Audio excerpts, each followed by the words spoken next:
Obrigada, obrigada. Primeiro, eu gostaria de agradecer o convite, né? É um prazer estar aqui com vocês hoje.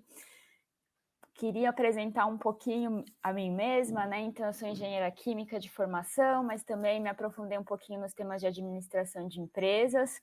Falando da minha experiência profissional em supply chain, e aqui até para contextualizar um pouco o tema que a gente vai falar hoje, eu comecei minha carreira na Merck, que é uma empresa farmacêutica, como supply planner, então que estava toda a parte de planejamento de produto terminado, importado, nacional, processo de importação e tudo mais. Em 2018, essa divisão da Merck em que eu trabalhava foi adquirida pela P&G, né? E é justamente nessa fase que vai passar o case que a gente vai conversar hoje, né? Então, hoje eu faço parte então do time da P&G. Então, antes de entrar propriamente no case, eu queria dar um passinho para trás e explicar um pouco mais o que é a terceirização de produção e depois entrar nesses dois modelos que a gente vai ver em detalhe, né? Então, falando assim, mais macro mesmo, o que é terceirização de produção, né? Quando uma empresa contrata uma outra empresa para fabricar um produto inteiramente ou uma parte dele, né? E essa prática, ela se difunde bastante depois da Segunda Guerra Mundial, porque, dado o contexto da época, né, as empresas precisavam buscar algum tipo de parceria para conseguir concluir seus processos, reduzir os investimentos e tudo mais, né? E quando a gente olha o Brasil, propriamente dito, né, na última pesquisa disponível da CNI, 70% das empresas industriais, elas utilizam serviços terceirizados, né? Entrando ainda mais no setor farmacêutico, né, que é o setor que eu atuo, a gente vê que mais de 96% das empresas utilizam serviços terceirizados. Então, a terceirização ela é parte do dia a dia, é a rotina mesmo, né, no setor farmacêutico.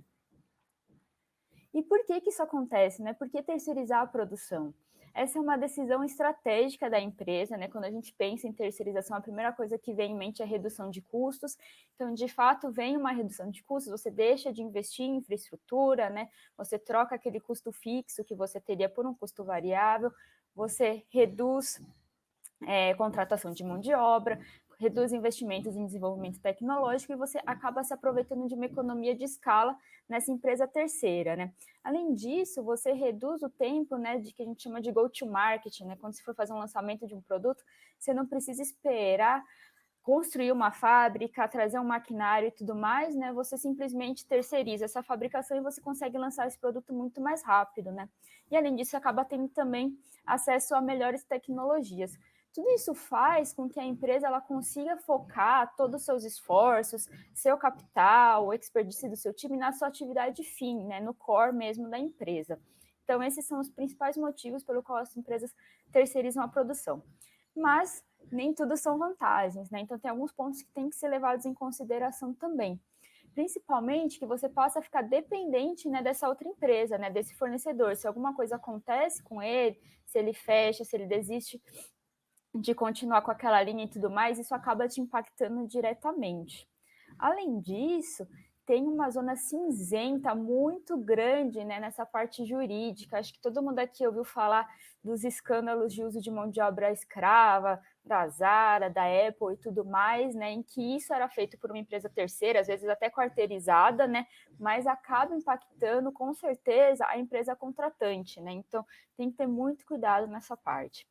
E além disso, você acaba compartilhando, né, o seu conhecimento, compartilha a sua tecnologia. Quando a gente fala da indústria farmacêutica, por exemplo, a gente está de fato compartilhando a nossa receita, né, a receita do medicamento que a gente fabrica com tudo. E assim que aquela patente cair, pode ser que essa empresa terceira ela tem tá tudo pronto, tudo certo para lançar um genérico, né? Então tudo isso tem que ser levado em consideração. Além disso, né, apesar de a gente ter falado muito de redução de custos, tem um aumento de custos em outras fases, né? Tem um aumento de custo de criar um contrato, fazer um vínculo com essa empresa, um custo de monitoramento, de fiscalização, se essa empresa está seguindo todas as normas, todas as leis, está seguindo seus princípios de compliance, seus princípios de qualidade, né?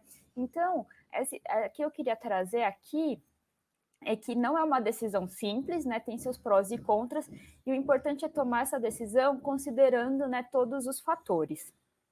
Mas ok, já decidimos que vamos terceirizar, temos então dois modelos principais, que é o que a gente vai conversar hoje. O primeiro e o mais comum é o full service, né? Então, como que funciona o modelo full service? A gente tem aqui a empresa contratante, uma empresa terceirizada. Quando a empresa contratante tem a necessidade de um produto, ela faz essa solicitação para a empresa terceirizada por meio de um pedido de compra. A empresa terceirizada, então, adquire os materiais necessários e produz esse produto, né? E aí ela retorna esse produto como uma venda, né? Vende esse produto para a empresa contratante, um valor que normalmente já está pré-estabelecido no contrato.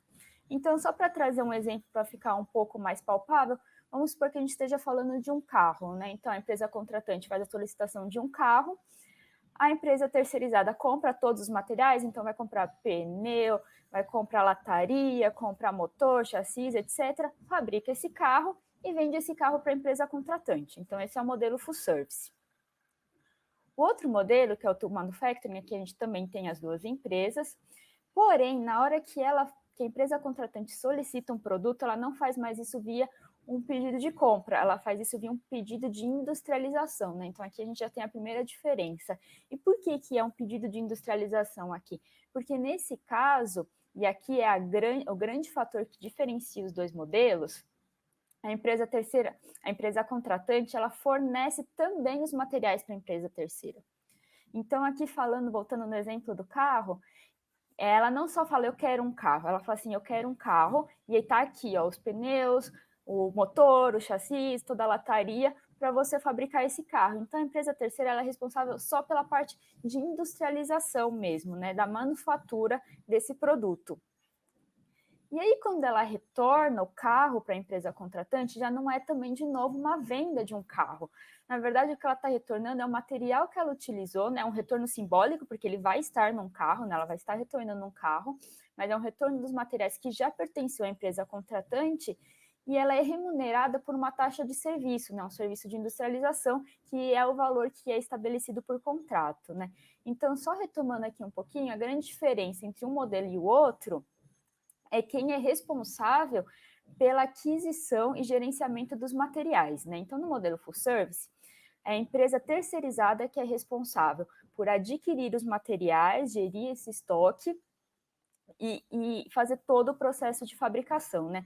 O que a gente tem de consequências aqui, né? O fato da empresa terceirizada adquirir todos os materiais, ela pode ter um ganho de escala, né? Porque ela normalmente terceiriza para outras empresas, ou às vezes produtos até para ela própria, né? Então ela tem um ganho de escala de negociação de materiais. Ainda mais quando você pensa em materiais assim bastante de uso comum, por exemplo, caixa de papelão e tudo mais, ela consegue ter um poder de negociação maior nesse sentido e pode refletir esse ganho no produto final. Por outro lado, no tool manufacturing, o fato da empresa contratante controlar o fornecimento, ela controla também quem são os seus fornecedores. Então, ela consegue tomar decisões sobre preço, sobre a qualidade do material utilizado. Se ela terceiriza em várias empresas e ela quer manter uma padronização, ela consegue garantir isso através da uniformidade do fornecimento dos materiais, né? Então, ela tem um controle muito maior nesse processo. Isso também acaba gerando diferenças em como o inventário de materiais é gerido, né? Então, no caso da empresa terceirizada, a empresa contratante simplesmente nem participa desse processo, né? Isso fica totalmente sob responsabilidade da terceirizada. Já no toll manufacturing, quem faz o gerenciamento desse inventário, quem controla o que está em inventário, é a empresa contratante. Porém, esse inventário ele fica fisicamente na empresa terceira, né? Então, a empresa acaba fazendo uma gestão de inventário sob posses de terceiro. E aí, dado um pouquinho esse background, né, eu queria explicar um pouquinho antes o que eram esses dois modelos, antes da gente entrar de fato no case, que foi a transição de um modelo para o outro, né? Então, como eu falei, em 2018, a P&G adquiriu a divisão de Consumer Health da Merck, e com isso, a empresa terceira que nós tínhamos, que atuava no modelo full service, teve que migrar para o modelo tool manufacturing, que era o modelo que a P&G usa aqui no Brasil. Né? Esse projeto ele era uma perninha, né, de um grande projeto que foi a aquisição, e só essa parte de migração ele durou mais ou menos um pouquinho mais de um ano, e envolveu uma equipe super multidisciplinar, né, como eu mostrei aqui, a gente vai entrar em detalhes o que cada time fez, quais foram as dificuldades encontradas, e aqui é bom a gente sempre ter em mente que essa equipe, a gente tinha uma equipe, na verdade, em cada empresa, né? Então, a gente tinha um time de projetos na P&G e tinha um time de projetos nessa empresa terceirizada, né? E aí, para todos, a gente tinha esse time refletido nas duas empresas, porque precisava de uma ação conjunta entre as duas para conseguir viabilizar essa transição. Então, agora,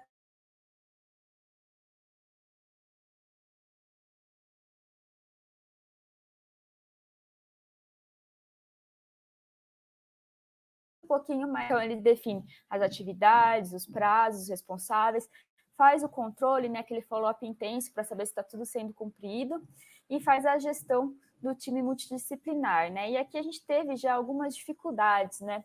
Primeiro que esse time multidisciplinar, ele não estava dedicado, né, exclusivamente a esse projeto. Todas as pessoas envolvidas, elas tinham já suas atividades rotineiras, né, as suas obrigações, e parte do tempo ficava dedicado a esse projeto, né? Então a gente já tinha aqui alguns conflitos, às vezes, de falta de recursos.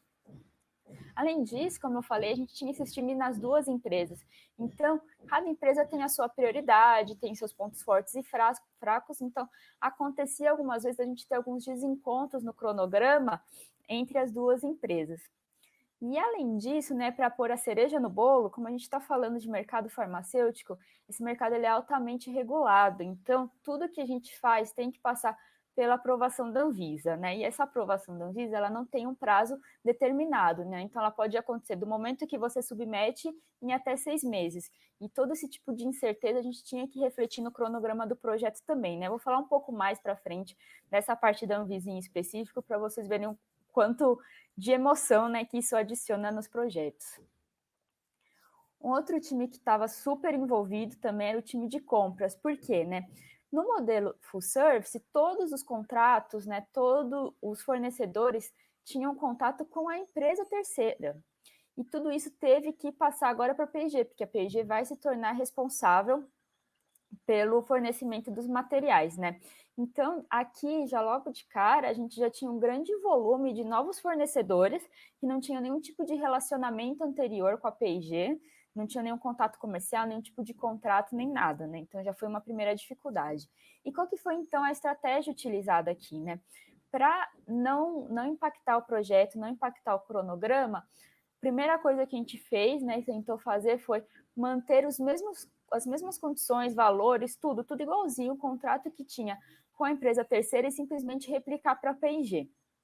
Depois, com o tempo, já implementado o projeto, a ideia era fazer os ajustes necessários nesses contratos, né, fazer uma nova negociação para se adequar às políticas da P&G. Caso isso não fosse possível, a gente partia para uma nova negociação, mas mantendo os mesmos fornecedores. E a última alternativa, né, que seria o pior cenário, era buscar de fato um novo fornecedor para aquele material, e isso só aconteceu quando os fornecedores de fato decidiram encerrar as operações no Brasil. Então, nesse caso, o time de compras teve que partir para buscar novos fornecedores, e aí uma dificuldade foi porque eles não poderiam ser qualquer fornecedor daquele mesmo material, né? Eles tinham que atender os requisitos da indústria farmacêutica, tinham que ter certos níveis de qualidade já pré-estabelecidos. E além disso, além dessa parte com os fornecedores de materiais, o time de compras teve que renegociar o contrato que tinha com essa empresa terceirizada para adequar dessa transição, né, do modelo full service para o toll manufacturing. Então, aqui entrando mais nessa parte que é um pouco específica do mercado farmacêutico, né, que é a parte de regulatórios, como eu já introduzi um pouquinho para vocês, né, esse projeto de migração de um sistema de terceirização para o outro, ele fez parte do grande projeto que era a aquisição da P&G, né, dessa divisão da Merck. E o que isso impacta, né, nesse projeto em específico? Uma das etapas dessa aquisição era alterar o registro dos produtos na Anvisa, que antes eram da Merck para a P&G. E isso impactava a gente porque a gente só poderia iniciar o modelo do toll manufacturing uma vez que os produtos já estivessem sob responsabilidade da P&G. Enquanto estivesse sob responsabilidade da Merck, a operação tinha que seguir no full service. E, além disso, a partir do momento em que o registro mudasse para a P&G, a gente só poderia operar durante 3 meses no modelo full service. Então, a gente tinha apenas essa janela de 3 meses para fazer essa troca, né, de um modelo para o outro. Então, a gente já tinha que ter tudo pronto para quando saísse essa aprovação. E aí a grande questão era, né, quando que ia sair essa aprovação? Porque a Anvisa ela não tem um prazo limite, ela dá um estimado mais ou menos de 6 meses para aprovação, mas pode sair até imediatamente. Então, foi aqui que o nosso time de regulatórios trabalhou bastante próximo à Anvisa para tentar minimizar essa incerteza o máximo possível e a gente ter algum tipo de acuracidade, né, na previsão de quando essa aprovação sairia. E, além disso, esse time também teve que trabalhar na inclusão desses novos fornecedores que a gente teve que buscar, né? Porque isso tudo vai no registro do medicamento. E, além disso, apenas o fato de você mudar o modelo de terceirização muda também os dizeres legais que vai na embalagem, né? Não sei se alguém já teve curiosidade de pegar a embalagem de um medicamento, né? No verso sempre tem quem fabrica, de quem que é o registro e tudo mais, né? Ali tudo está escrito direitinho. E isso também é regulado pela Anvisa, né? Então a gente teve que fazer essa alteração dos dizeres legais na embalagem. E, de novo, né, a gente só poderia ter essa nova embalagem uma vez que a Anvisa já tivesse aprovado todas as alterações, né? Então, aqui, na verdade, eu sei que tem muita gente que não atua no mercado farmacêutico, mas acho que cada setor tem a sua especificidade e tem um fator externo que a gente não controla, né? Então, aqui foi para trazer um pouquinho o caso do fator externo que a gente teve, né, que era a Anvisa, mas a gente sabe que cada setor tem o seu impacto, tem gente que tem impacto do mapa, enfim, sempre tem um fator externo que a gente não controla e a gente tem que saber lidar com isso no projeto e agir da melhor maneira para que isso minimize os impactos, né? Então, passando aqui para o time de planejamento de supply, né? Qual que era o grande desafio desse time, né? Dada todas essas incertezas que a gente tinha, né? Não só da Anvisa, mas como se o projeto ia conseguir ficar pronto a tempo ou não, a gente tinha que refletir isso em ter um inventário de produto suficiente para cobrir qualquer tipo de anomalia desse projeto, né? O ponto aqui era não impactar o fornecimento para os nossos clientes. Então, esse time trabalhou forte em construir um inventário, né, maior para cobrir todo esse período de transição e as incertezas que esse projeto trazia, né? E aí entrou uma negociação muito forte com essa empresa terceira, porque eles tinham uma capacidade, né, limite ali para produzir os nossos produtos, né? E para a gente aumentar e conseguir esse inventário adicional, a gente teve que negociar alguns turnos extras, então trabalhar de fim de semana, feriados, turno noturno, para a gente conseguir esse volume adicional, né, que fosse capaz de suprir essas incertezas do projeto. Além disso, esse time agora teve que adquirir todas as matérias-primas e materiais de embalagem, né, porque a gente só poderia iniciar no modelo Tom Manufacturing uma vez que a gente tivesse os materiais e fosse capaz de fornecer para essa empresa terceira. E aí a outra dificuldade, quando a gente fala de matéria-prima, né, ainda mais indústria farmacêutica, matérias-primas muito específicas, a gente tem lead times super longos, né? A gente tinha fornecedores de mais de 6 meses de lead time no momento em que você faz a solicitação até a entrega, né? E aí o que acontece? O nosso sistema ele não estava pronto 6 meses antes para a gente emitir um pedido formal, né, para esse cliente. Então, para esse fornecedor, desculpa. Então, o que a gente fez? Né? A gente antecipou esses pedidos através de uma carta formal. Aí aqui também o time de compras deu um suporte muito grande, né? Formalizamos, né? Oficializamos nossa intenção de compra, né? Nosso desejo de adquirir esse produto e garantimos que antes que ele estivesse pronto para enviar, a gente já teria todo parametrizado, tudo certinho para enviar um pedido formal, né? E aí, outro ponto importante aqui também foi alinhar novos prazos de produção com essa empresa terceira. Porque essa empresa agora ela não é mais responsável pela compra de materiais, né? Os materiais já vão estar lá. Então, a partir do momento em que eu faço um pedido de um novo produto, o tempo de reação dela é muito menor, porque os materiais já estariam disponíveis. Então, foi negociado, né, uma redução desses prazos de produção. E aqui um outro ponto que foi bem crítico também foi alinhar o quanto do armazém dessa empresa terceira poderia ser ocupado pelos materiais da P&G, né? Eu acho que quem já trabalhou aqui com armazenagem sabe o quanto caro, né? O quanto valioso é o espaço físico hoje em dia. Então, aqui teve uma negociação muito intensa, né? Do quanto que a P&G poderia ocupar, porque o inventário fica fisicamente, né, nessa empresa terceira. Apesar dele pertencer à P&G, ele fica na empresa terceira. Então, aqui também teve um alinhamento muito grande sobre isso, porque esse time agora ele tem que fazer a gestão desse inventário, né, esse time de planejamento, que está nessa empresa terceira. E agora falando um pouquinho do time fiscal, né? Aqui parece simples, né? Quando você fala, não, agora é só a empresa contratante fornecer os materiais, mas quando a gente traz isso a nível fiscal, a nível de recebimento e tudo mais, fica muito mais complexo no modelo Toll Manufacturing, né? Então, como que funcionaria, né, no modelo Full Service? O fornecedor de material vende material para a empresa terceirizada, a gente está falando de uma nota fiscal apenas de venda, bastante simples, né? No modelo Toll Manufacturing, já fica diferente, né? Então, como que funciona agora? Esse faturamento do fornecedor, ele já é agora um faturamento triangular, porque ele vai emitir uma nota de venda para a P&G e uma nota de remessa para a empresa terceirizada, porque o material ele vai fisicamente para a empresa terceirizada, mas ele foi comprado pela P&G. Então, só daí a gente já tem uma nota a mais. E além disso, a P&G ela emite também uma nota de remessa para a industrialização desse material da P&G para a empresa terceirizada. Então, no processo que era uma nota, agora já são 3, e isso para cada material, cada fornecedor. E aí também a parte do retorno do produto terminado também é mais complexa, porque como que era no full service? Simplesmente uma nota de venda, né, da empresa terceirizada para a empresa contratante. Agora não, agora a gente já está falando de 2 notas. Uma com o retorno do material aplicado, né, que é aquele retorno simbólico que a gente falou, e outra com o serviço de terceirização. Então, falando assim, bem macro, num modelo que a gente trabalharia com, falando de um material e um produto com 2 notas, agora a gente já está falando de 5 notas fiscais, que vão estar circulando entre o fornecedor de materiais, entre a empresa, a terceira e a P&G, né? Então, daí a gente já vê que tem um aumento significativo no volume de notas fiscais no Toll Manufacturing.